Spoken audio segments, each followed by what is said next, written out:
Il y a quelques jours, à Busta Touraine, on a fait notre tout premier marché de créateurs. Et évidemment, comme ça reste un shop de tatou, on en a profité pour faire une petite flash day de printemps. On avait installé un salon à l'extérieur, c'était trop cosy, c'était incroyable. Et on n'oublie pas de mentionner le highlight du week-end, le stand de crêpes de Coraline. On s'est bien amusé à complètement retourner le shop pour installer le plus de stands possible. Et on s'est pas trop mal débrouillé vu qu'on a réussi à en mettre 10. Et ça, c'était seulement au rez-de-chaussée parce qu'à l'étage, on avait 1, 2, 3, 4, 5 postes de tatou. Et le pire, c'est que le samedi, ils étaient tous remplis. Merci beaucoup à toutes les personnes qui sont venues se faire tatouer. Et on dit merci à nos artisans aussi qui sont venus avec leurs meilleurs goodies, ce mur de peluche. On avait des tonnes de linogravures magnifiques. On applaudit notre rayon papeterie fait par Les Feuilles, un artiste qui nous vient de Fougères et que vous aviez probablement déjà vu à West-Hurlan. On avait aussi Glandicula qui nous a fait l'honneur de venir depuis Strasbourg. Non mais...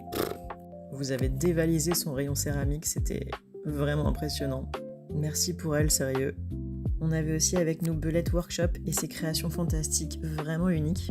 Moi j'ai trop aimé ses boules à thé en forme de théière, vraiment trop mimi. Avec elle, on avait aussi God is Jewelry. Jewelry.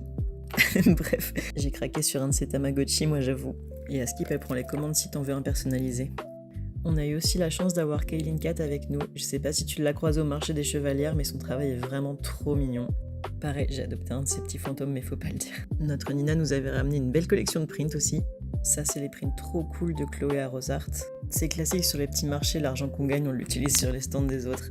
Ou alors on fait des échanges. Vraiment, j'adore cette ambiance. Alice Patulacci nous avait installé son meilleur stand de stickers là.